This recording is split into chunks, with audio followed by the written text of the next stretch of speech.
Welcome back to another episode of Fab Town. We have a special guest, my mom.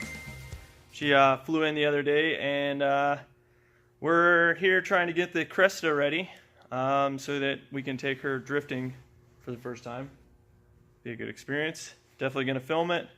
Maybe get like some reaction video. They'll be screaming. Should be pretty interesting. We went ahead and just set the fuel cell in there and welded up some angle iron. You guys didn't really miss much. It's just 2 pieces of angle iron and 2 bolts. That's really it. We're going to work on plumbing up the fuel system right now. And we're probably going to have to take a trip to O'Reilly's. And when we go to take the trip to O'Reilly's, we're going to get to show you the whip, the new ride that I've owned before, that I re-own again. And I'm not even going to get into how that happened, but anyway, stay tuned and hang in there. Make sure to go ahead and smash the like button now, get that algorithm up, and leave a comment. Alright, so the first fuel pump is in. We just put the hose clamps around it and some F4 tape. That's some non-adhesive tape that we use on jets. The other fuel pump is down here in the same configuration, just some hose clamps, some F4 tape. I'm going to plumb up this filter real quick. And then the only thing left would be the return to the fuel cell. The only problem is we got to figure out a breather setup because these things have to have a way to vent. I didn't think about that honestly until right this second, which sucks. But yeah. Anyways, we're going to go ahead and run that return hose right up to this return fitting off of there. And then I guess we'll jump into how to make a breather, because you definitely need that. It's 100% a thing. So what I went ahead and did was I just ran this hose up to here for now. Yeah, we still got to add a breather. I got to run to O'Reilly's with my mom and grab some electrical stuff, because I don't have any eyelets here to go around the actual like fuel pump studs. I was originally going to cut that fuel cell down, but it fits in there, and you know, it's secure and everything. So I'm just going to rock it and see how it works out. I mean, obviously I don't have to fill it all the way up. I really just probably fill it to like, you know, where the top of that is, and it'll be fine. Yeah, we'll see how it goes. But let's go check out the whip. Yeah. I bought an F-body Camaro. Nope, just kidding. I bought my old 350Z back, and I couldn't be happier about it.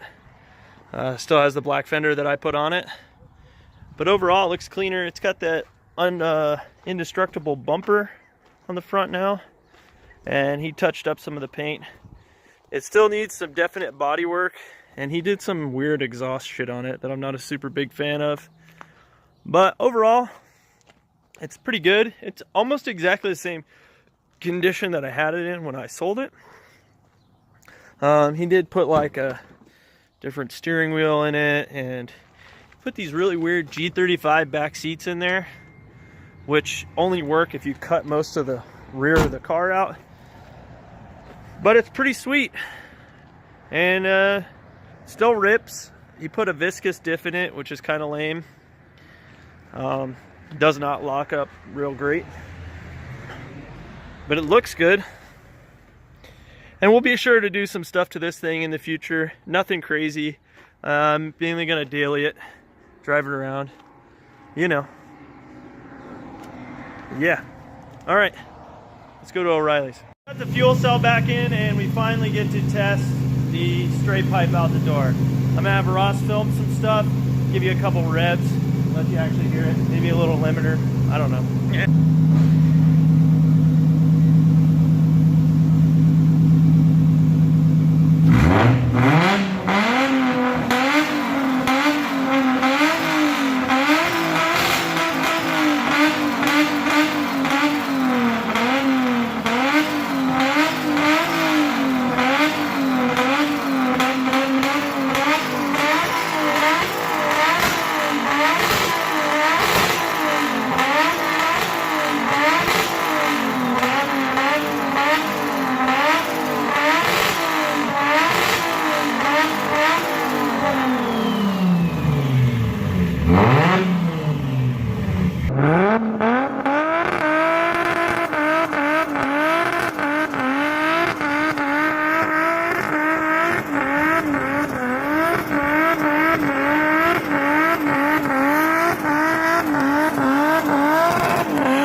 Alright guys, that's going to be it for today's video. As always, thanks for watching. Make sure to like, comment, and subscribe. Get that algorithm up. Let's show them what we got. Thanks for watching. We'll see you again soon. Bye.